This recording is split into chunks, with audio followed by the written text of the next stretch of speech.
네, 수요 예배도 참 오랜만에 서는 것 같습니다. 오늘 함께 나눌 말씀의 제목은 고난은 축복입니다 라는 제목으로 우리 하나님의 말씀을 함께 나누도록 하겠습니다. 우리가 오늘 큐티 본문인 이 시편은 우리가 아는 것처럼 주로 다윗의 시로 구성이 되어 있죠. 이 다윗의 시의 내용을 보면요, 다양한 환경에서 하나님께 드린 찬송과 기도가 나와요. 그리고 자신이 처한 상황에서 하나님이 어떻게 역사하셨는지를 간증하는 내용들로 채워져 있습니다. 자, 그러니까 우리가 보는 이 시편의 내용은 주로 다윗의 찬송과 기도와 간증으로 구성되어 있다는 거예요. 자, 그런데 우리가 이 다윗의 시편을 통해서 하나님에 대해 깨닫게 되는 핵심 메시지가 있어요. 그것은 무엇인가 하면 하나님은 우리에게 멀리 계시지 않다는 거예요. 하나님은 우리에게 멀리 계시는 분이 아니시다. 하나님은 오늘도 우리 곁에서 우리의 삶의 매 순간에 개입하시고 모든 사건 속에 역사하고 계시고 우리를 그분의 섭리와 뜻과 계획 가운데로 이끌어가고 계신다는 것이죠. 여러분, 저는 오늘 이 시편의 말씀을 통해서 제가 주일에 예고해 드린 대로 제가 지난 일주일 동안 병상에 있는 시간 동안 하나님이 그 자리에 어떻게 찾아오셨고 저를 위해 어떤 일들을 하셨는지 오늘 그것을 오늘 함께 나누려고 합니다. 그리고 저의 오늘 이 간증을 통해서 여러분들도 오늘 내 곁에 계시는, 그리고 지금 나와 함께 하시는 하나님을 깨닫고 누릴 수 있게 되기를 간절히 소망합니다. 자, 그러면 오늘 말씀을 통해서 우리 함께 나눌 때 첫 번째로 하나님은 지금 나에게 말씀하고 계시다는 거예요. 자, 오늘 6절의 말씀을 보니까 하나님이 그의 거룩하심으로 말씀하시되 내가 뛰놀리라 내가 세겜을 나누며 숫꽃 골짜기를 측량하리라 그랬습니다. 제가 아까 서두에 이 시편은 다윗이 경험했고 체험한 하나님의 간증이라 그랬어요. 많은 시편에서 이 다윗이 체험했던 하나님을 간증하고 노래하는 거예요. 자, 그런데 오늘 다윗이 체험한 하나님은 어떤 하나님이라고 고백하고 있죠? 아까 읽은 6절에 보니까 거룩하심으로 말씀하시는 하나님이시다라고 다윗이 고백하고 있다는 거예요. 자, 오늘 여기 나오는 이 말씀하시되, 이 말의 히브리어가 디베르라고 하는 말인데, 여러분 이 말의 뜻이 무엇인가 하면 얼버무리거나 희미하게 말하는 게 아니에요. 매우 선명하고 분명하고 뚜렷하게 알아들을 수 있도록 말한다 라는 뜻이라는 거예요. 여러분, 그렇죠? 하나님은 오늘도 우리의 가까운 곳에 내 곁에 계세요. 내 곁에 계시는 주님께서 우리에게 하시는 것은 무엇이냐면 끊임없이 우리들에게 말을 걸어오신다. 끊임없이 우리들에게 말씀하고 계신다는 거예요. 그리고 우리에게 말씀을 걸어오시는 그 하나님의 음성은 우리가 분명하게 들을 수 있도록 너무나 뚜렷하고 생생한 하나님의 음성으로 우리들에게 말씀하고 있다는 거예요. 자, 그런데 제가 오늘 이렇게 말씀드리면 아마 많은 분들이 의문이 들 거예요. 무슨 의문이요? 난 아닌데. 나는 그런 하나님의 음성이 안 들리는데. 나는 나에게 그렇게 뚜렷하게 생생하게 말씀하시는 하나님의 음성을 들어본 적이 없는데. 아마 그렇게 반문하시는 분들이 많을 것입니다. 자, 그러면 다윗은 오늘 내 곁에서 너무나 분명하고 생생하게 나에게 말씀하시는 하나님의 음성을 들었다라고 하는데 왜 우리는 그 하나님의 음성이 들리지 않을까? 여러분, 하나님은 우리에게 분명하고 선명하게 말씀하십니다. 근데 왜 많은 그리스도인들이 그 생생한 하나님의 음성을 듣지 못합니까? 여러분, 여기에는 몇 가지 이유가 있어요. 여러분, 일단 우리가 하나님의 음성에 귀를 기울이지 않아요. 귀를 기울이지 않아요. 여러분, 온통 우리의 관심은 세상의 시끄러운 소음과 소리에 우리의 귀를 기울이고 있고 거기에 우리의 관심이 있어요. 여러분, 그러다 보니까 하나님이 우리들에게 지금도 말씀하고 계심에도 불구하고 내 귀에 울려 퍼지고 있는 세상의 소음과 소리에 하나님의 음성이 묻히는 거예요. 여러분, 제가 오늘 말씀을 준비하면서 자료를 찾아봤어요. 우리 대한민국 국민들이 하루에 TV와 핸드폰을 보는데 얼마나 투자를 하는가? 제가 통계 자료를 찾아봤어요. 여러분, 제가 자료를 찾아보니까 우리나라 사람들이 하루 평균 스마트폰을 쳐다보는 시간이 얼마인 줄 아십니까? 평균이에요. 평균 4.51 시간이에요. 4시간에서 5시간이 평균, 하루 평균 4시간에서 5시간을 핸드폰을 쳐다보고 있다고. 거기에 몰두하고 있다. 아마 많은 분들 중에는 나는 더 하는데, 그런 분들이 있을걸요. 자, 그럼 아마 우리가 물어보죠. 자, 이렇게 우리가 핸드폰과 TV를 쳐다보는 일에는 몇 시간이고 투자하며 거기에 몰두해 있는데, 그러면 그 하루 동안 내가 말씀을 배우고 큐티하는 데 드리는 시간은 얼마나 쓰고 있죠? 여러분, 하루에 얼마나 많은 시간 동안 하나님의 말씀을 펴고 큐티하는데 나의 시간을 드리고 있습니까? 여러분, 제가 차마 무슨 대답이 나올지 몰라서 두려워서 여러분들 묻지를 못하겠어요. 여러분, 이것만 봐도 얼마나 우리가 하나님의 음성을 듣는 일에 소홀하고 관심이 없는가. 여러분, 우리는 입으로만 하나님의 음성을 듣고 싶다고 하지 실제적으로 내가 하나님의 음성을 듣기 위해서 하고 있는 일은 아무것도 없어요. 아무것도 없다. 여러분, 그리고 우리가 하나님의 음성을 듣지 못하는 또 하나의 이유가 있는데, 그것은 뭐냐면 우리는 하나님의 음성을 듣는다는 것이 무엇인지에 대해 굉장히 큰 오해를 가지고 있다는 거예요. 여러분, 많은 사람들이 하나님의 임재를 체험한, 하나님의 음성을 듣는다고 하면 반드시 많은 그리스도인들이 딱 머릿속에 박혀있는 이미지는 뭐냐면 사도행전에 나오는 마가의 다락방의 오순절의 경험이에요.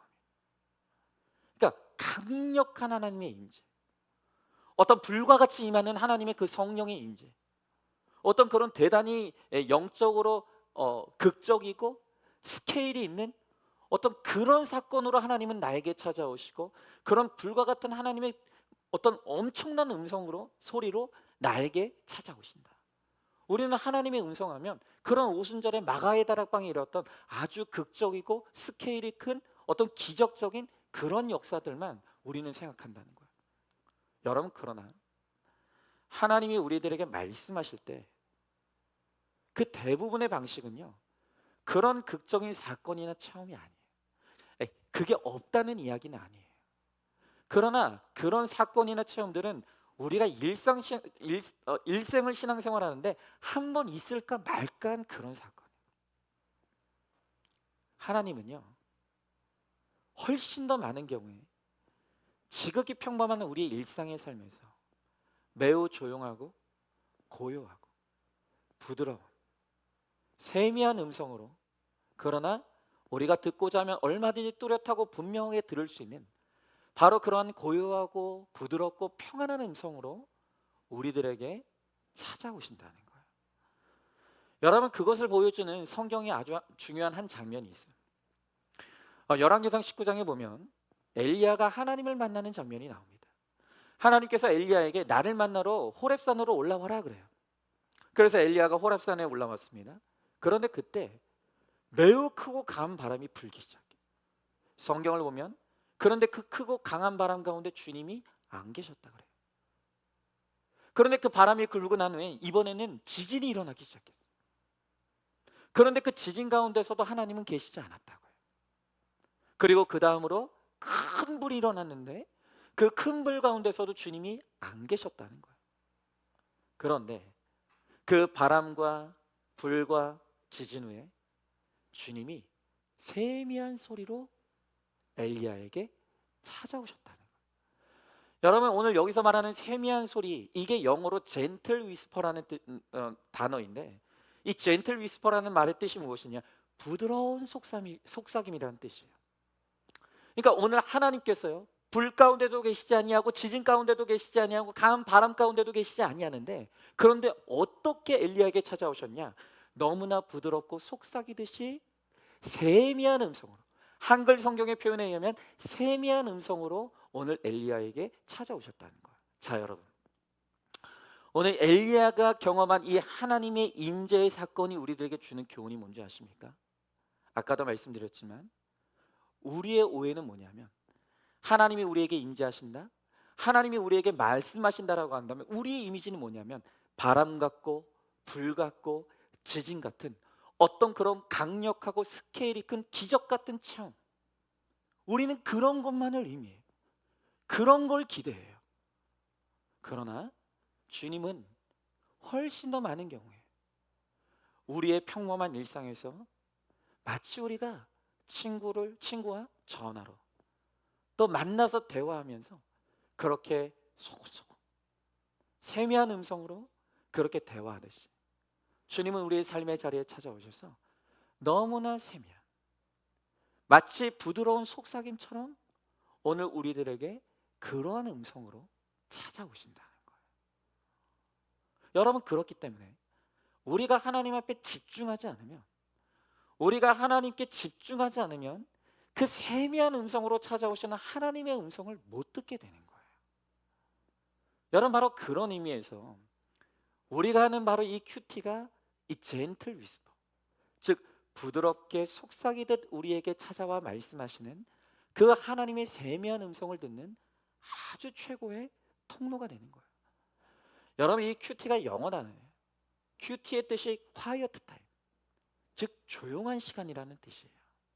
그러니까 하나님의 음성을 듣기 위해서 반드시 우리가 해야 될 중요한 노력 중에 하나가 뭐냐면 세상과 분리된 고요한 시간을 확보해야 된다는 거예요. 자, 오늘 저는 여러분들에게 묻고 싶어요. 여러분들은 하루를 살아가면서 내가 하나님의 음성에 집중하기 위해서 세상과 분리된 고요한 시간을 확보하고 있습니까?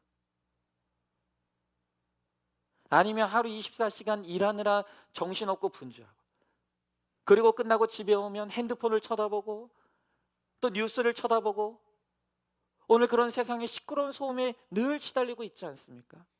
여러분, 그러니 세미한 음성으로 찾아오시는 하나님의 음성이 안 들리는 거예요. 여러분, 정말 우리가 하나님의 음성을 듣기 위해서는 반드시 세상과 분리된 시간이 필요해요. 세상과 분리해서 고요하게, 누구도 하나님의 음성을 듣는 것을 방해할 수 없는 고요한 장소, 고요한 시간, 그곳에 나를 가두는 그 시간이 필요하다는 거예요. 그런데 바로 그게 뭐라고요? 그게 큐티라는 거예요. 여러분, 우리가 하루에 단 몇 분이라도 세상의 시끄러운 소리를 끄고 세상으로부터 분리되어서 고요한 중에 나에게 세미한 음성으로 찾아오시는 그 하나님의 음성에 집중하는 것, 그게 큐티라는 거예요. 여러분, 그렇게 우리가 말씀을 펴고 나에게 말씀하시는, 속삭이듯이 말씀하시는 하나님의 음성을 듣고자 하면 하나님은 반드시 우리에게 말씀하시고 우리는 그 하나님의 음성을 듣게 되는 거예요. 하나님의 임재를 누리게 되는 거예요. 자, 여러분, 이제 한번 제 간증을 한번 나눠볼게요. 제가 주일에 잠깐 말씀드렸던 것처럼 제가 이번에 진짜 고생을 좀 많이 했어요. 제가 원래 몇 주 전에 독감이 왔었단 말이에요. 그때도 굉장히 힘들었는데 이번에 독감 되게 독하다는 이야기 많이 들으셨을 거예요. 굉장히 힘들었는데 그때 이제 동네 병원 가서 이 타미플루, 이 독감약을 처방받아서 그 열심히 먹고 호전됐었어요. 다 난 줄 알았어요. 그런데 딱 일주일 후에 똑같은 증상이 또 일어나는 거예요.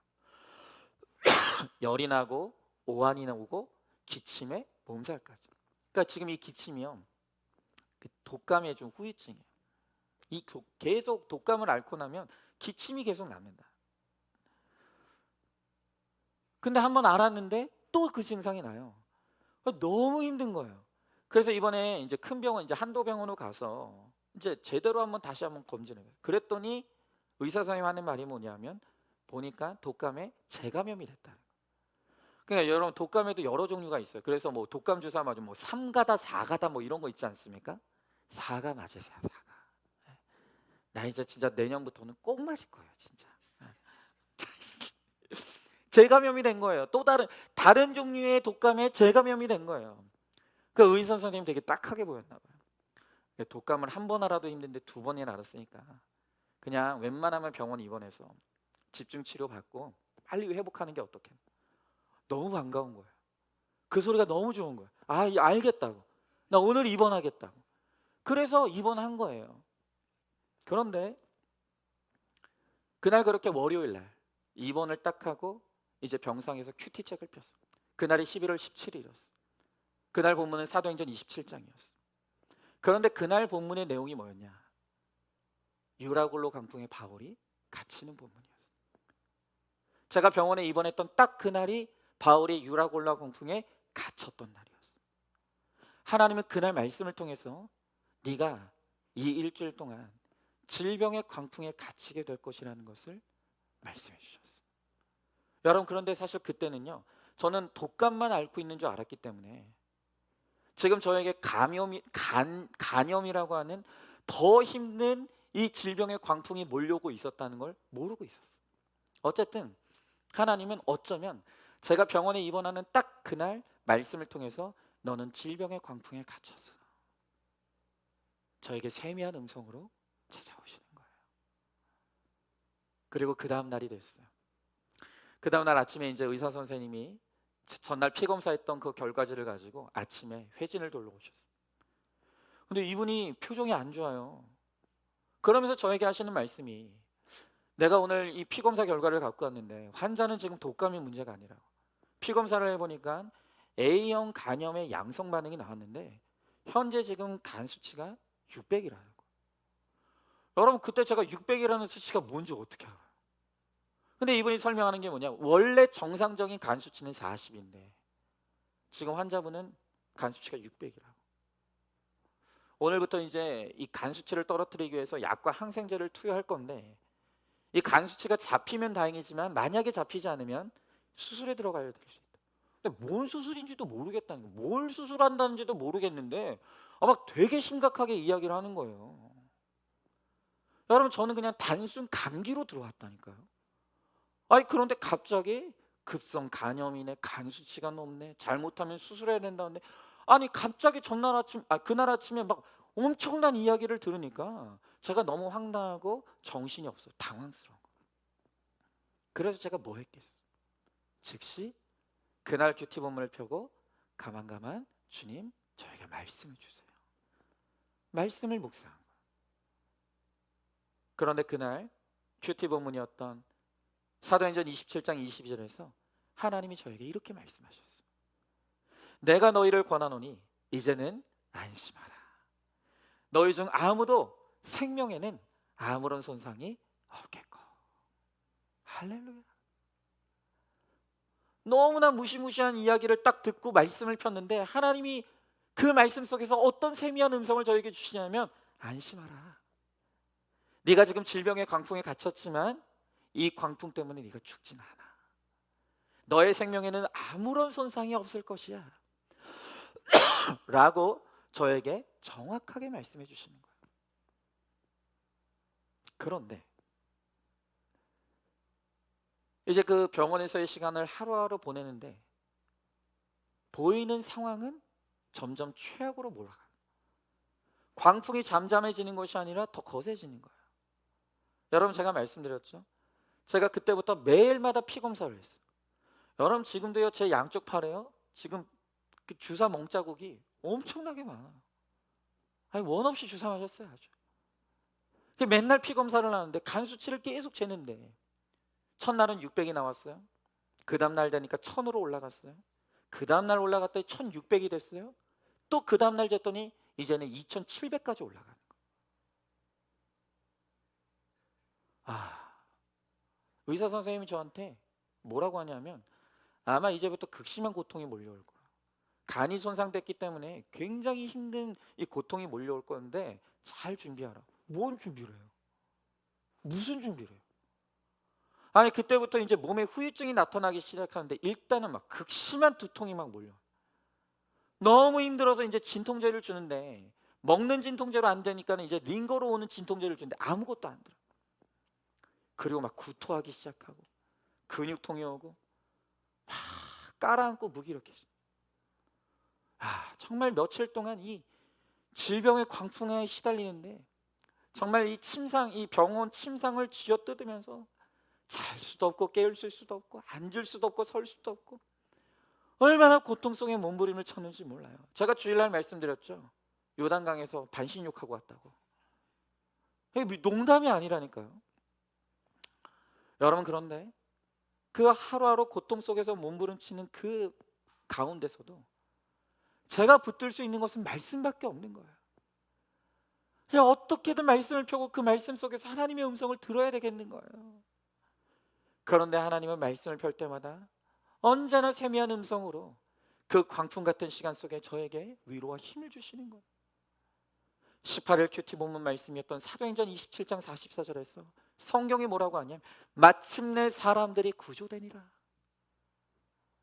그리고 그 다음날 19일 큐티 본문 28장 사도행전 28장 5절에는 바울이 독사에 물리는 장면이 나와요.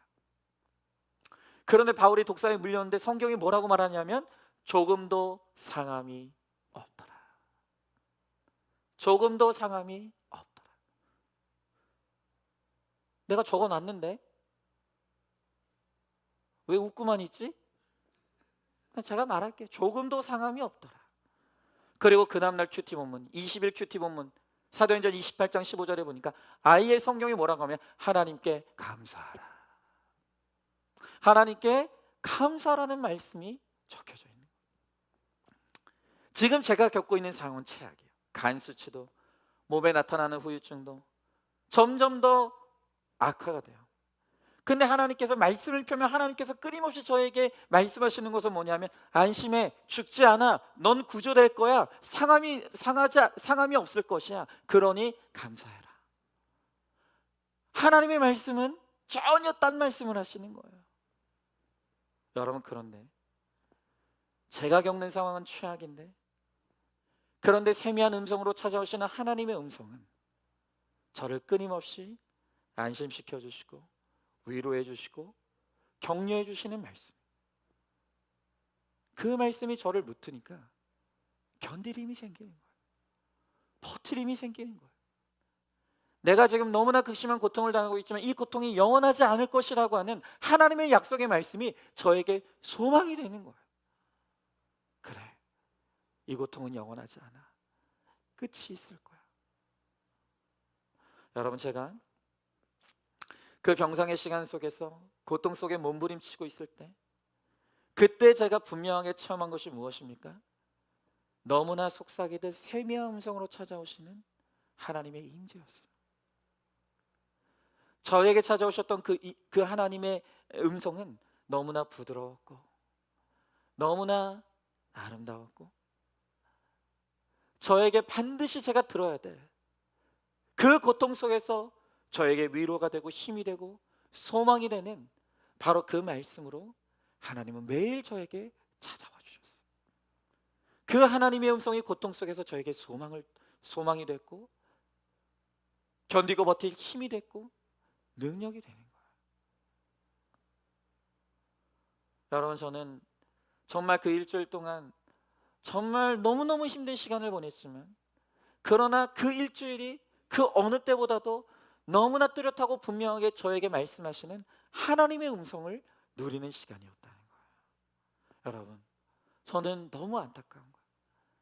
나에게는 이 하나님의 음성이 들리는데 너무나 세미하게 속삭이듯 나에게 찾아오시는 너무나 부드럽게 나에게 찾아오시는 이 하나님의 음성이 내 귓가에는 들리는데 왜 우리 성도들은 그것을 듣지 못할까? 내가 누리는 이 은혜를 정말 많은 사람이 누리기를 너무너무 원하는 거예요. 여러분, 오늘도 하나님은 말씀하고 계세요. 하나님은 살아계시고 하나님은 나와 가까이 계시고 내 귓가에 대고 하나님은 오늘도 내가 들어야 될 그 말씀을 오늘도 부드럽게 속삭이듯 세미한 음성으로 말씀하고 계시다. 여러분, 오늘 이 하나님의 음성을 듣기를 사모하시기 바랍니다. 이 하나님의 말씀 듣기를 원하시기 바랍니다. 그리고 하나님의 말씀을 듣기 위해서 세상과 나는 간 곳이 없고 오직 나와 주님만 있는 오늘 그 믿음의 시간들, 결단들이 있기를 원합니다. 그 하나님의 말씀에 붙잡히면 그 하나님의 음성 속에 살면 우리는 어떤 광복 속에서도 능히 살 수 있고 이기게 되는 저와 여러분 우리 모두가 될 줄로 믿습니다. 두 번째로 우리의 고난에는 다 이유가 있습니다. 자, 오늘 1절부터 3절의 말씀 한번 제가 읽어보도록 하겠습니다. 하나님이여, 주께서 우리를 흩어버리셨고 분노하셨사오나 지금은 우리를 회복시키소서. 주께서 땅을 진동시키사 갈라지게 하셨사오니 그 틈을 기우소서. 땅이 흔들림이니이다. 주께서 우리 백성에게 어려움을 보이시고 비틀거리게 하는 포도주를 우리에게 마시게 하셨나이다 그랬습니다. 자, 오늘 다윗은 이 본문의 1절부터 3절의 말씀에서 자신이 당했던 고난을 이야기하고 있습니다. 오늘 1절에 보니까 그는 흩어지는 고난을 당했다고 합니다. 그리고 오늘 2절에 보니까 땅이 진동하고 갈라지는 지진의 고난을 당했다는 거예요. 그리고 3절의 말씀에 보니까 어려움을 당하여 마치 포도주를 먹고 비틀거리는 것 같은 그런 고난을 겪었다는 거예요. 자, 그런데 다윗은 자신이 겪었던 고난을 이야기할 때 자신이 겪었던 그 고난이 어쩌다가 오게 된 고난이 아니라 이 고난을 일으키고 나에게 허락하신 주체가 있다는 거예요. 이 고난을 허락한 그 주체가 누구입니까? 그리 바로 우리 하나님 주님이라는 거예요. 여러분, 다윗은 계속해서 주께서 나를 흩으셨고 주께서 땅을 진동시켜 갈라지게 하셨고 주께서 어려움을 당하여 비틀거리게 하셨다. 그러니까 우리가 당하는 모든 고난의 주어가 주님이라는 거예요. 주께서 나에게 고난을 허락하신다는 거예요. 여러분, 우리의 고난은 하나님이 허락하신 거예요. 하나님이 허락하지 않으면 고난도 우리가 당할 수가 없는 거예요. 우리의 모든 고난은 하나님으로부터 말미암은 것이고 하나님으로부터 시작됐어요. 그러니까 하나님과 상관없이 일어나는 고난은 없다는 말이에요. 자, 그러면 우리의 의문은 이거예요. 그럼 도대체 왜? 왜? 하나님은 우리를 사랑하신다고 말씀하시는데 도대체 왜 우리에게 이토록 아프고 힘들고 괴로운 고난을 허락하시냐는 거예요. 여러분, 하나님이 우리 고난당하는 걸, 우리를 괴롭히는 게 하나님의 취미라서 우리를 그렇게 고난을 주실까요? 우리가 그게 아니라는 걸 알죠. 여러분, 하나님께서 우리들에게 고난을 주시고 우리를 하여금 고난을 당하게 하실 때에는 그게 다 이유가 있어요. 그럼 우리가 고난을 당하는 이유가 뭐냐? 그것이 바로 우리의 악과 죄로 말미암은 것이라는 거예요. 그러니까 우리가 당하는 고난은 우리의 죄의 결론이에요. 우리의 죄가 고난이라는 이 열매를 만들어낸다는 거예요. 여러분, 하나님은요 얼마든지 하시고자 하시면 우리가 내 죄로 말미암아 당하는 고난을 막아주실 수도 있어요. 그러나 하나님은 우리가 죄로 말미암은 고난 당하는 것을 허락하세요. 막지 않으세요. 왜냐하면 고난이 아니고서는 내 죄를 깨닫지 못하기 때문에, 고난이 아니면 죄로부터 돌이키지 않기 때문이에요. 여러분, 우리는 내 죄로 말미암은 대가를 혹독하게 치러봐야 죄가 무서운지를 알아요. 고난을 통과해야 교만이 깨지고 겸손히 하나님께 돌이키게 되는 거예요. 여러분, 그렇기 때문에 하나님은 사랑하는 자녀들이 고난당하는 것이 아프지만 괴로운 것이지만 우리의 고난당하는 것을 허락하실 수밖에 없는 것이죠. 여러분, 이어서 제 간증을 좀 계속 나눠볼게요. 여러분, 제가 이렇게 독감에 재감염을 겪고 급성 간염까지 걸려서 정말 제가 요단강에 그냥 갔다 왔다 그랬잖아요. 여러분, 그러나 주님은 끊임없이 매일 말씀을 통해서 이 고난 때문에 너는 죽지 않아. 너는 오히려 이 고난 속에서 살 것이고 구원받을 것이다. 그러니 하나님께 감사하라라고 말씀하셨어요. 여러분, 그래서 제가 알겠는 거예요. 그래, 이 질병의 고난이 나에게 찾아왔는데 이 고난 때문에 내가 죽지 않은 것도 알겠고 내가 살 것이라는 것도 믿어요. 그럼 그 다음에 이제 제가 이제 하나님 앞에 물어야 될 건 뭐냐면, 그래, 이 질병 때문에 내가 절대 죽지 않고 살 것은 알겠는데 그러면 하나님은 죽지도 않을 텐데 왜 이 고난을 나에게 허락하셨냐 이거예요. 분명히 하나님께서 이 고난을 나에게 주셨을 때는 이유가 있을 것인데 이유가 뭐냐 이거예요. 여러분, 이것을 알아내는 것이 그 다음 저의 숙제였던 거예요. 분명히 이 고난을 허락하실 수밖에 없었던 나의 죄가 있을 것인데 하나님께서 내게 묻고 있는 나의 죄가 있는데 그게 뭐냐 이거죠. 여러분, 그래서 그 다음부터는 이제 큐티를 할 때 계속해서 그 말씀 앞에서 하나님, 이 고난을 허락하신 이유가 뭡니까? 이 고난을 통해서 하나님은 내가 어떤 죄를 깨닫기를 원하십니까? 끊임없이 제가 하나님 앞에 물었던 것은 그거예요. 여러분, 그러다가 이제 23일 그날이 주일이었어요. 새벽에 일어나서 그 23일 주일날 그날 큐티 본문을 묵상하고 있는데, 드디어 그 말씀 속에서, 그 주일 큐티 본문 말씀 속에서 드디어 하나님은 이 고난의 이유가 무엇인지를 깨닫게 하시는 거예요. 여러분, 그날 큐티 본문이 시편 52편이었어요. 거기 7절 말씀에 이런 말씀이 있었어요. 이 사람은 하나님을 자기 힘으로 삼지 아니하고 자기 악으로 스스로 든든하게 하던 자라 하리로다. 계속 띄워주세요. 이 사람은 하나님을 자기 힘으로 삼지 않고 자기의 악으로 스스로 든든하게 하던 자다 라고 말씀. 여러분, 제가 처음에 이 말씀을 읽을 때는 저와 상관없는 말씀이라고 생각했어요. 아니, 내가 얼마나 많이 큐티를 했고 얼마나 많은 회개를 했고 나는 분명히 하나님을 의지하고 살아가는 사람인데 나는 하나님을 의지하지 않는다고? 내가 악으로 스스로 자기를 든든하게 한 자다? 이 말씀은 나와 상관없는 말씀이라고 처음엔 생각했어요. 그런데 이 말씀을 한 번 읽고 두 번 읽고 세 번을 읽고 끊임없이 반복하며 읽어 내려가는데 서서히 하나님의 책망의 말씀이 들리기 시작합니다.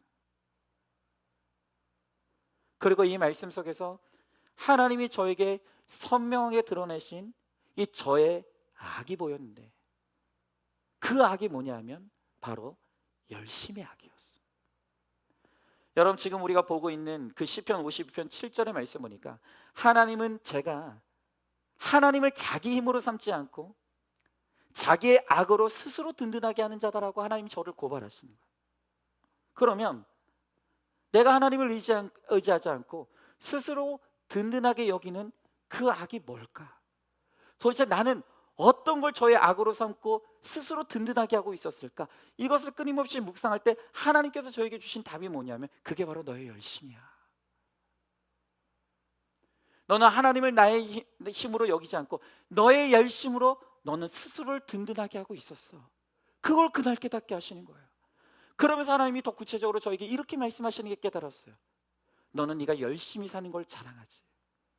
그런데 나는 한 번도 너에게 그런 열심을 요구한 적이 없어. 네 열심은 나랑 상관없는 열심이고 너를 위한 열심일 뿐이야. 네가 왜 이렇게 쓰러진 줄 아느냐? 네가 이렇게 질병 가운데 쓰러진 것은 내가 네 몸을 친 게 아니라 네 열심이 네 몸을 친 거야. 그렇게 말씀하시는 거예요. 그리고 또 하나님이 저에게 이렇게 말씀하시는 게 깨달아지는 거야. 나는 네가 열심히 하고 아등바등해야 너를 인정해주고 사랑해주는 하나님이 아니야. 네가 열심히 안 하면 너를 미워하고 열심히 해야 너를 인정하고 사랑해주는 그런 하나님이 아니야. 네가 좀 부족하고 모자라고 이를 악물고 아둥바둥하지 않아도 나는 언제나 너를 사랑하고 내가 언제나 너를 붙들고 있고 언제나 나는 너와 함께하고 있는 인자한 하나님이야. 네가 열심히 해야 내가 너를 인정하는 게 아니야. 네가 열심히 안 하면 너를 미워하고 그런 게 아니야. 네가 부족해도 나는 여전히 너를 사랑하고 여전히 나는 너와 함께하고 있다. 하나님 그렇게 말씀해 주십니다. 여러분, 오늘 제가 솔직히 제가 좀 고백할 게 있어요. 솔직히 여러분, 제가 사실은 몇 년 전부터 목회 한계를 느끼고 있어요. 막 숨이 턱에 차는 느낌이었어요. 막 한계가 느껴지고 버겁고 힘들었어요.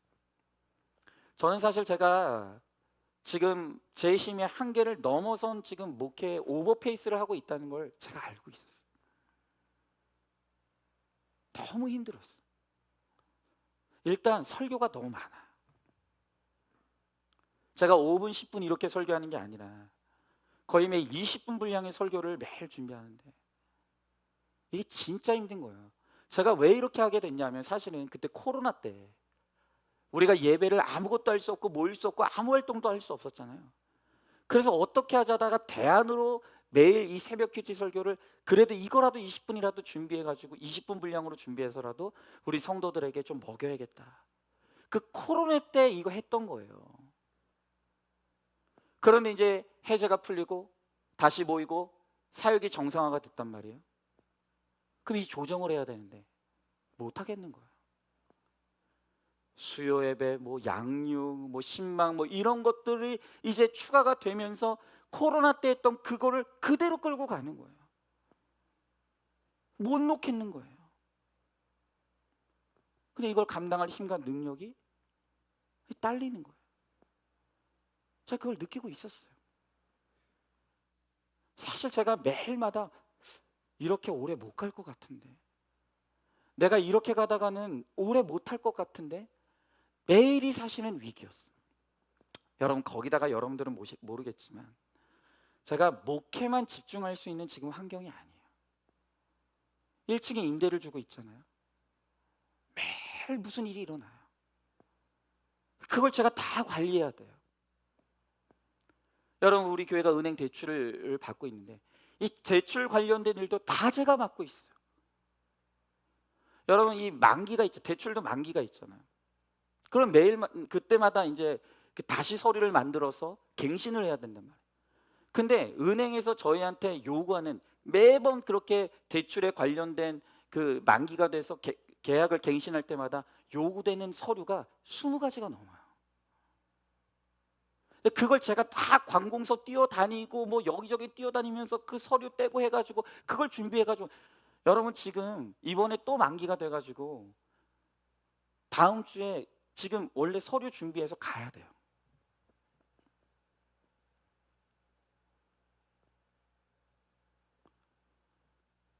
또 우리 교회 관리해주는 많은 분들이 손길이 있지만 또 이 교회에 대해서 제가 관리해야 되는 또 두 분들도 있죠. 그러니까 저 정신이 없는 거예요. 정신. 누가 좀 맡아줬으면 좋겠는데 딱히 맡아줄 사람이 있는 것 같지도 않고, 막 정신없이 막 허덕거리는 느낌이었어요. 근데 뭐 하나 제가 놓을 수가 없어요. 뭔가 힘들다고 하면 엄살 부리는 것 같고, 열심히 안 하면 안 될 것 같고, 이런 이 강박관념이 늘 저를 붙들고 있는 거예요. 그래서 좀 한계상으로 몰아가고 있고 고갈되는 게 느껴지는데 이게 조절이 안 되는 거예요. 그런데 결국 저의 이 열심 강박이 저도 모르는 사이에 제 몸을 갉아먹고 있었던 거예요. 결국 몸으로 나타나게 돼요. 결국 이제 쓰러지게 된 거예요. 이걸 이번에 이 질병의 시간을 겪으면서 깨달아진 거예요. 그러면서 이제 제가 또 묵상하게 되는 게, 그러면 나는 왜 이렇게 열심히 이 열심 중독이 있지? 나는 왜 이렇게 열심 강박에 깊이 빠져버렸을까? 도대체 이 나의 열심 중독, 열심 강박은 어디서부터 시작됐을까? 제가 이 병원에 있는 동안 그 뿌리를 한번 찾아가 보기 시작했어요. 이게 어디서부터 시작됐을까? 그러면서 제가 깨닫게 된 게 뭐냐면, 저의 이 뿌리 깊은 열심 중독, 열심 강박의 이 뿌리에 뭐가 있는지를 알게 됐냐면, 여러분 사실 저는 어릴 때부터 굉장히 제 안에는 사람들에게 인정받고 칭찬받고 싶은 이 엄청난 욕구가 내재되어 있었던 것 같아요. 근데 문제는 뭐냐면 사람들에게 인정받고 칭찬받을 만한 뭔가 특출난 게 없는 거예요. 그런 게 없었어요. 여러분, 제가 뭐 공부를 막 아주 못하는 것도 아니었지만 그렇다고 뭐 선생님들한테 막 주목받고 인정받을 만큼 뛰어나게 잘하는 것도 아니에요. 그렇다고 뭐 외모가 또 엄청나게 잘난 것도 아니에요. 사실 저는 제가 못생겼다고 생각하진 않거든요. 그렇다고 제가 막 얼굴만 봐도 은혜롭고 그렇진 않잖아요. 그냥 평범한 거예요. 평범한 거예요. 그런데 오늘 또 이완 집사님이랑 오늘 통화를 했는데 갑자기 저한테, 목사님 몇 킬로 빠지셨어요? 그래서 제가 병원에 갔다 오니까 한 4킬로, 5킬로 빠졌어요. 근데 이완 집사님이 그러는 거예요. 목사님, 지금 이 몸무게를 유지하라. 그러면서 뭐라고 하냐면 자기 20대를 보는 것 같다. 자기가 잘생겼었다는 거지, 20대 때. 그걸 보는 것 같다는 거예요. 그러니까 목사님, 지금 이 몸무게를 잘 유지하라고. 그래요? 갔다 오니까 좀 잘생기신 것 같아요. 그래요? 어떡하지 이거? 힘든데. 예, 어쨌든. 예. 근데 뭐 제가 뭐 키가 큰 것도 아니고, 뭐 얼굴이 특출나게 잘생긴 것, 공부를 잘하는 것도 아니고, 그렇다고 무슨 뭐 타고난 어떤 뭐 재능이 있는, 뭐 그림을 잘 그리고 뭐 음악을 뭐 이런 것도 아니고, 여러분 저는 제가 봐도요 너무 재미가 없어요. 뭐 눈에 띌 만한 게 아무것도 없는 너무 평범한 아이였어요. 근데 인정받고 싶거든요. 칭찬받고 주목받고 싶거든요. 그럼 나는 뭘 해야 되지? 결국 그러면서 제가 붙잡은 게 뭐냐면 그게 열심히 하는 거예요. 내가 다른 건 없는데 그러면 열심히라도 하자. 성실하게라도 하자. 그걸로라도 좀 주목받고 칭찬받아보자. 여러분 그래서 언제부턴지도 잘 모르겠어요. 언제부턴지는 모르겠지만 언제부턴가 저는 열심을 저의 무기 삼고 성실을 저의 무기 삼고 그것을 저의 인정과 칭찬의 수단으로 그렇게 삼으며 살아오게 됐던 거예요. 그러니까 저는 열심밖에는 무기가 없는 사람인 거예요. 그냥 뭐 하여튼 열심히 하는 것밖에는 무기가 없는 사람인 거예요. 여러분 목회도요 다른 거 없어요. 새벽에 오면 제가 교회 퇴근할 때까지 거의 막 12시간을 그냥 사무실에서 안 떠나는 거예요. 사무실 책상에서 절대 일어나지 않는 거예요. 근데 요게 학창 시절부터 제가 훈련해 놓은 거예요. 그러니까 이 열심을 하지 않으면 내가 인정받고 칭찬받을 내 무기가 없어진 것 같아서 두려운 거예요. 그런데 주님은 이번에 이 질병으로 쓰러지는 사건을 통해서 저에게 뭐라고 책망하시냐면 네 열심은 나와 상관없는 열심이야. 네가 인정받으려고 열심히 하는 거지 그게 내 영광과 상관이 있냐? 너의 열심에는 내가 없어. 그리고 너의 열심은 너를 죽이는 열심이야. 이걸 알게 된 거예요. 그리고 하나님은 제가 뭔가 열심히 해야 저를 인정해 주시고 사랑해 주시는 분이 아니라 조금 부족하고 연약해도 좀 모자라도 언제나 저를 사랑해 주시고 얼마든지 흠이 많고 티가 많은 저를 통해서도 얼마든지 하나님은 하나님의 일을 하시는 분이시라는 것을 저에게 알게 하시는 거예요. 그래서 이 하나님이 없는 이 열심 중독의 죄를 회개하면서 그 병생의 시간 동안 하나님께서 저에게 주신 숙제가 뭐냐면 너 사역 조정해라. 이대로는 못한다. 너 이대로는 길게 못 가니까 너 사역 조정해. 줄여. 안 그러면 넌 더 크게 넘어질 거야. 이걸 저에게 숙제로 주셨어요. 그래서 지금 이제 제가 그 계속 머리로 지금 계속 고민하는 게 그럼 사역을 어떻게 줄이지? 뭘 줄여야 되지? 그러니까 이걸 고민하고 있는 거예요. 내가 안 하면 아무것도 안 될 것 같은 거예요. 하나님은 줄이라고 하시는데 뭘 줄여야 될지도 모르겠고 줄이는 게 두려운 거예요. 그러면서 제가 내 열심 중독이 진짜 이게 무섭구나. 내가 되게 심각한 중독자구나. 여러분 또 이게 무서운 게 뭔지 아세요? 제가 이렇게 하던 거를 좀 줄이고 뭔가를 좀 이렇게 좀 느슨하게 하면 여러분들이 저를 미워할 것 같은 거예요. 요령 부린다고 잠깐 그렇게 생각할 것 같아요. 그러니까 제가 뭔가를 이렇게 줄이고 뭔가를 좀 느슨하게 하면 꼭 여러분들 가운데 저한테 이렇게 말하고 생각할 것 같은 거예요. 아니 세상에 이 정도 열심히 안 하는 사람이 누가 있냐고. 아주 그냥 하나님 핑계대고 목회 대충 하려고 하는구만. 꼭 이렇게 생각할 분이 우리 교회 한 두세 분 정도 있을 것 같은 거예요. 너무 무서운 거예요. 그리고 또 두려운 게 뭐냐면 제가 이렇게 말씀으로 저의 열심 중독 그리고 이 열심 중독이 저를 결국 쓰러뜨렸다는 것을 제가 깨달았잖아요. 근데 그 다음에 이제 두려운 게 뭐냐면 내가 이렇게 말씀으로 해석받는 게 맞는 건가? 혹시 내가 게으름 부르고 싶은 걸 말씀을 핑계대는 건 아닐까? 또 그런 불안이 찾아오는 거예요. 그래서 제가 그날 주일날 큐티하면서 깨달은 게 정말 하나님이 저에게 주신 음성이 맞는 걸까? 하나님이 깨닫게 하신 게 맞는 걸까? 이걸 확인하는 게 너무너무 중요했어요. 어떻게 확인하지? 내가 말씀을 통해 깨닫는 게 하나님께로부터 왔다는 걸 어떻게 내가 확인하지? 생각하다가 제가 그냥 그날 큐티 묵상 간증을 읽었어요. 거기에 있는 이제 매일 이제 묵상 간증이 있잖아요. 그날 그 주일날 묵상 간증을 펴서 읽었어요. 근데 제가 묵상 간증을 읽는데 깜짝 놀랐어요. 왜냐하면 그날 그 묵상을 간증하는 그 고백이 간증자가 고백하는 죄가 열심 중독이더라고요. 여러분 오늘 집에 가가지고 그 간증 한번 읽어보세요. 이분이 거기다 써놓은 내용이 뭐냐면 이분도 안정적인 직장생활과 승진을 위해서 더 열심히 하다가 건강이 무너지는 고난을 겪었다. 그래서 이 간증자도 이제는 자기의 계획과 생각을 내려놓겠다는 적용을 하는 거예요. 너무나 제가 말씀을 통해서 깨달았던 거를 이 간증자가 정확하게 똑같은 이 간증을 하고 있는 거예요. 너무너무 놀랐어요.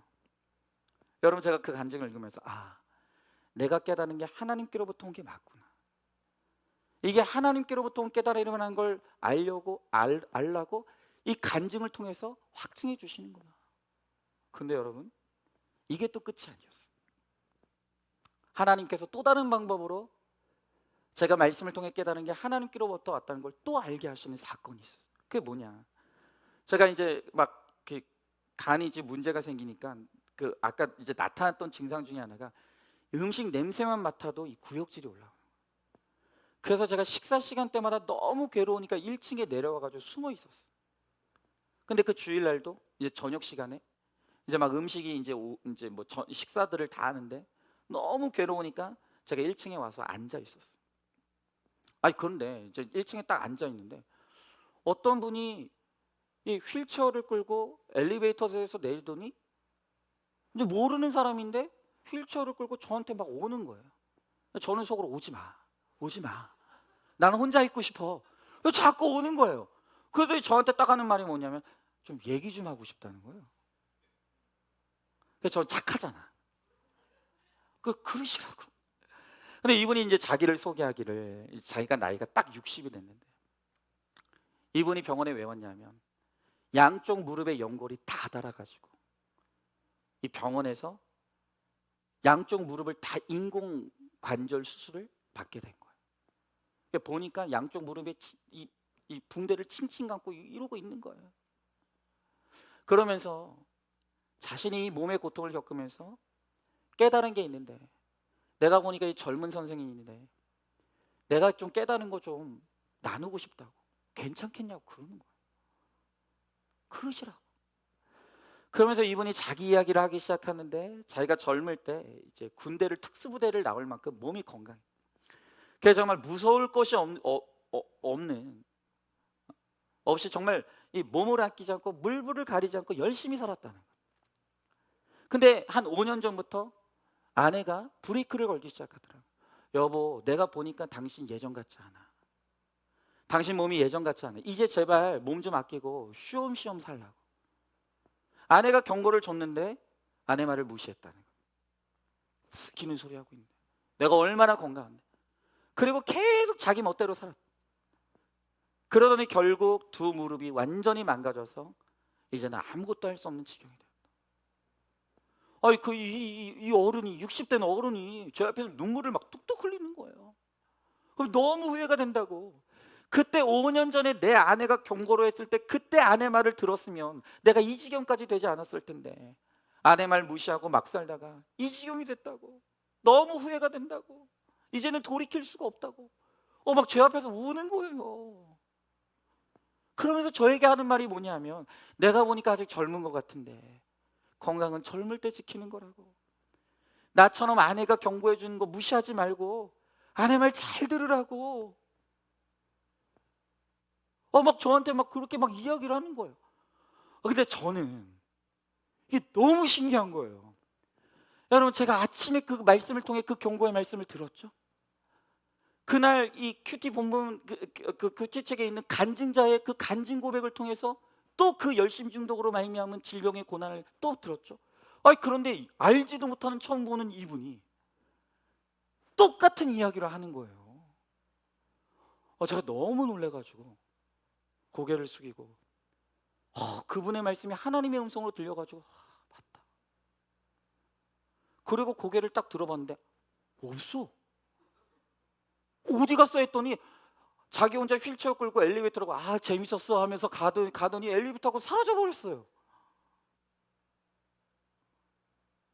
근데 전 너무 신기하고 그날 큐티 말씀도 간증도 이름 모를 남자분의 이야기도 너무나 일관된 하나의 메시지였어요. 하나님 너무나 뚜렷한 그 세미한 음성으로 저에게 찾아오신 거예요. 여러분, 제가 아까 서두에서 하나님은 부드럽고 속삭이 듯한 세미한 음성으로 우리에게 찾아오신다고 했죠. 맞아요. 이렇게 하나님은요, 하나님의 말씀을 통해서, 또 누군가의 간증을 통해서, 심지어는 내가 한 번도 본 적이 없는 알지 못하는 사람의 모습으로 하나님은 변장하고 우리에게 찾아오셔서 우리의 일상 속에서 하나님의 음성을 들려주시는 거예요. 이렇게 하나님의 음성은 우리들에게 찾아오는 거예요. 여러분, 이렇게 그 하루 동안 정말 다양한 경로를 통해서 너무나 일관된 메시지를 듣게 되니까, 정말 내가 이 병든 열심, 이 미친 열심이 내 몸을 쳤구나, 이게 인정이 되는 거예요. 그래, 정말 이제는 열심 중독을 내려놓고 정말 내가 열심히 하지 않아도 하나님은 얼마든지 나를 통해서 일하신다는 것을 내가 좀 믿고 하나님을 의지함으로 이제는 나의 불안과 염려를 내려놓고 사역을 좀 조절해야 돼요. 그렇지 않으면 내 열심이 나를 정말 망하게 하겠구나, 이걸 마음을 먹는 거예요. 아직도 두려워요. 이렇게라도 하지 않으면 나는 그럼 어떻게 하지? 어떻게 사역을 조절해야 할지 모르겠어요. 혹시 오늘 여러분들 가운데 이 말씀을 듣고 저에게 조언해 줄 게 있으면 이렇게 좀 조정하시라고. 그리고 지금 제가 맡고 있는 여러 가지 역할 가운데 좀 마음에 감동이 돼서 이 부분은 내가 맡겠다고 그렇게 생각되시는 분이 있으면 꼭 저한테 말씀해 주세요. 이제 진짜 조정을 할 거예요. 어떻게 해야 될지는 모르겠지만, 여러분, 고난에는 이유가 있어요. 그냥 당하는 고난은 없어요. 억울한 고난은 없는 거예요. 여러분, 저도 처음에는 제 고난이 왜 왔는지 몰랐어요. 왜 내가 이 질병의 고난으로 내가 왜 이렇게 쓰러지게 됐을까? 몰랐어요. 그런데 하나님은 세미한 그 음성을 통해서 하나님이 제 몸을 친 게 아니라 저의 그 미친 열심, 그 열심 중독, 열심 강박이 결국 제가 제 몸을 치게 됐다는 것을, 이 모든 고난이 저의 죄의 결론이라는 것을 하나님께서 선명하게 깨닫게 하시는 거예요. 여러분, 오늘 이 말씀을 통해서 오늘 여러분들에게도 하나님이 뭔가를 말씀하실 분들이 있어요. 지금 제가 전하는 이 말씀도 역시 하나님의 세미한 음성인 거예요. 지금 이 설교를 통해서 여러분 각자에게 하나님이 묻고 계시는 죄가 있다고요. 깨달으셔야 되는 거예요. 회개하셔야 되는 거예요. 우리가 나에게 찾아오시는 그 말씀으로 우리의 악과 죄를 드러낼 때, 우리가 그 죄를 인정하고 회개하고 돌이킬 때, 바로 그때 비로소 회개하고 살게 되는 은혜가 일어날 수 있는 것입니다. 자, 세 번째로 믿음 안에서는 고난이 축복이 되는 것입니다. 자, 오늘 본문의 11절부터 12절의 말씀에 보니까 우리를 도와 대적을 치게 하소서, 사람의 구원은 헛됨이니이다. 우리가 하나님을 의지하고 용감하게 행하리니 그는 우리의 대적을 밟으실 이심이로다 그랬어요.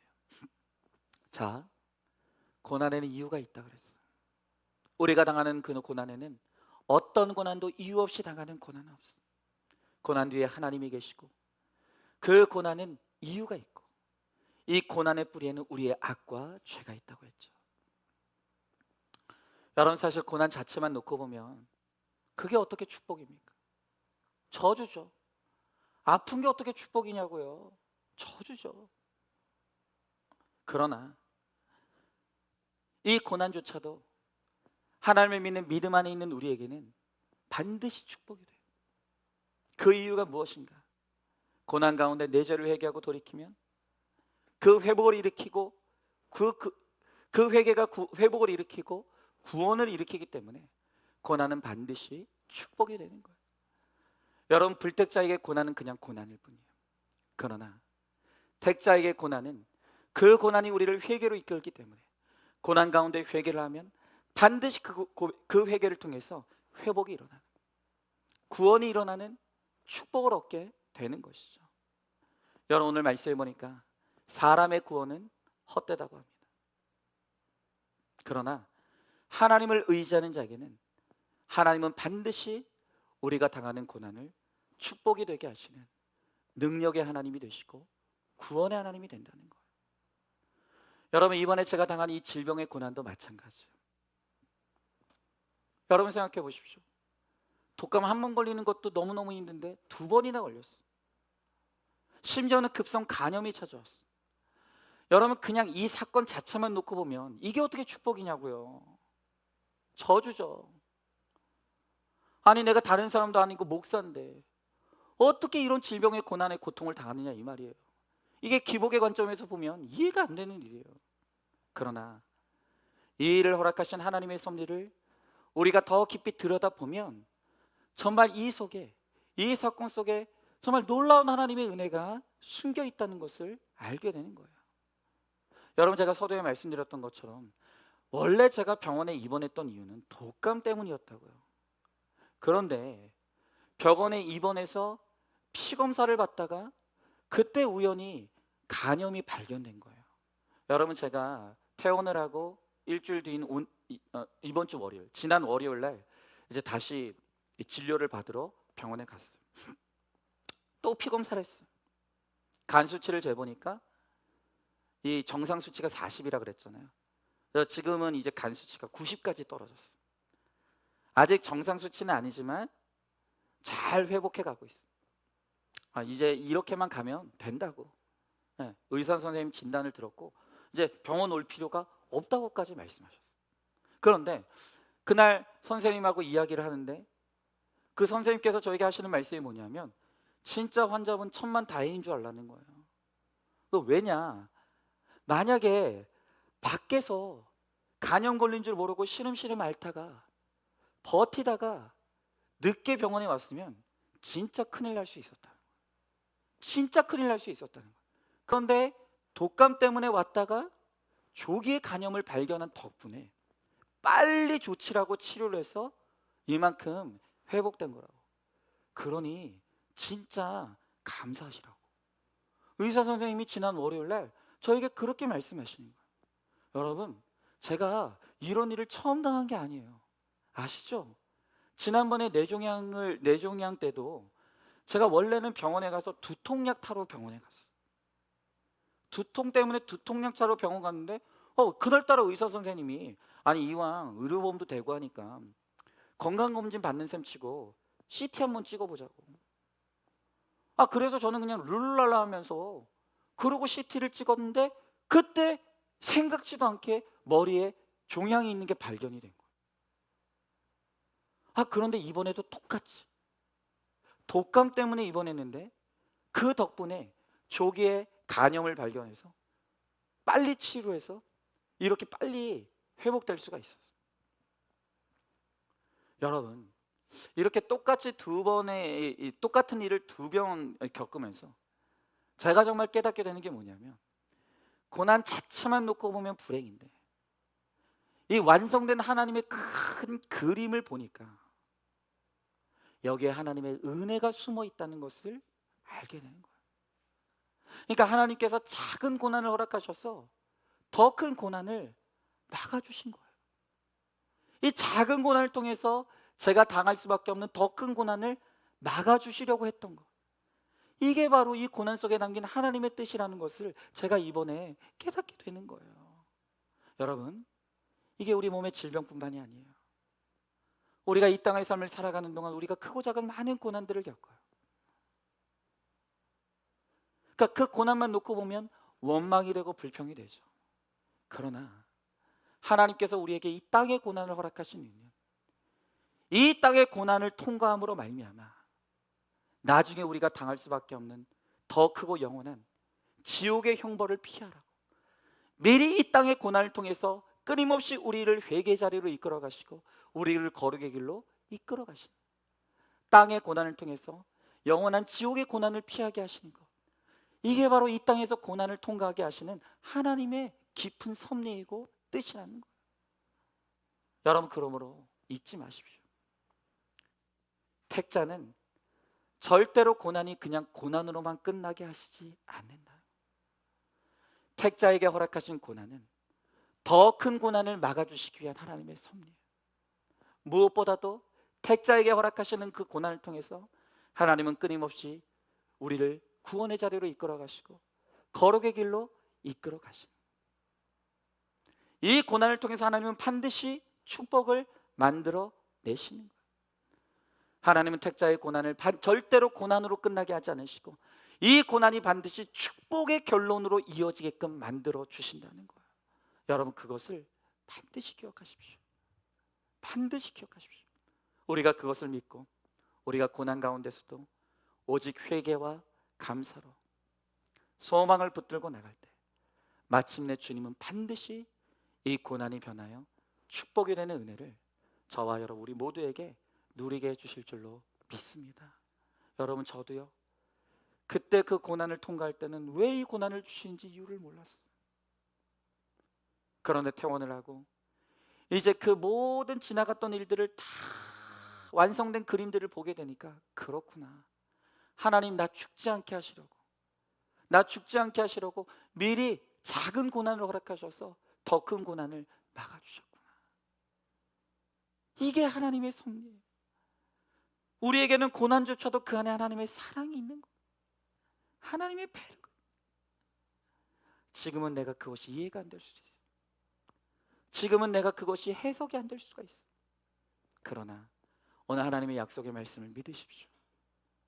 하나님의 자녀에게는 고난도 반드시 축복이 되게 하시겠다는 이 하나님의 약속의 말씀을 믿고, 비록 지금 당장 해석이 안 될지라도 반드시 하나님께서 이 고난 끝에 허락하실 축복을 믿고 오직 회개와 감사와 소망으로 나아가는으로 말미암아 마침내 여기 계신 우리 모두가 하나님의 완성된 그림을 보았을 때, 이래서 나에게 이 고난이 필요했던 거구나, 이래서 하나님께서 이 고난을 나에게 허락하셨구나, 이 고난이 정말 나를 위해 꼭 필요한 것이었구나, 그것을 고백하게 되고 그 은혜를 감사하게 되는 그런 날을 맞이하는 저와 여러분 우리 모두가 될 수 있기를 간절히 소망합니다. 하나님 아버지, 감사합니다. 오늘 주신 말씀을 통해서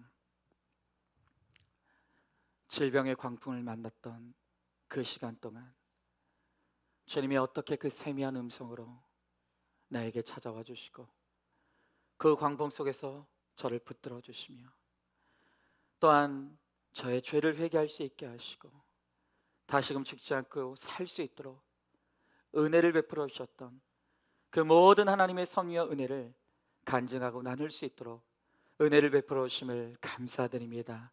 하나님, 모든 것이 하나님의 은혜입니다. 사는 것도 은혜요, 죽는 것도 은혜이며 건강한 것도 은혜이지만 아픈 것도 은혜라는 것을 깨달았습니다. 그 모든 것들이 다 하나님의 섭리 가운데 있고 그것이 있어야 될 일이고 그 모든 것을 통해서 하나님은 반드시 우리의 구원과 거룩을 이루어 가신다는 것을, 하나님은 반드시 고난이 축복이 되게 하신다는 것을 하나님 저로 하여금 오늘 이 시간 동안 깨닫게 하시고 누리게 하셨습니다. 하나님, 제가 누렸던 그 하나님의 음성, 제가 누렸던 그 은혜들, 그 축복들, 그 모든 것들이 우리 성도들도 함께 누릴 수 있도록 주여 은혜를 베풀어 주시옵소서. 그리하여서 정말로 우리의 삶을 통해서 주님이 나와 가까이 계시며 끊임없이 나에게 말씀하고 계시며 나를 붙잡고 이끌어 가시는 그 하나님의 은혜와 섭리 가운데서 하나님, 우리의 영혼이 안전하고 든든하며 주님 오시는 그 날까지 주님 안에서 생명과 평안을 누리며 살아가는 우리 모두가 될 수 있도록 우리 주님께서 함께하여 주시옵소서. 반드시 우리 주님께서 함께하시고 은혜 베풀어 주시고 역사하여 주실 줄 믿사오며 사랑이 많으신 우리 예수님 이름 받들어 기도 드리옵나이다. 아멘. 이제는 우리 주 예수 그리스도의 은혜와 하나님의 사랑과 성령의 교통하심이 우리의 광풍 속에서도 세미한 음성으로 찾아와 주시고 어떤 고난 속에서도 우리를 붙드시며 반드시 고난이 축복이 되게 하시는 하나님의 은혜를 믿고 누리기를 소망하는 사랑하는 모든 성도들 머리 위에 이제로부터 영원토록 함께 계실지어다. 아멘.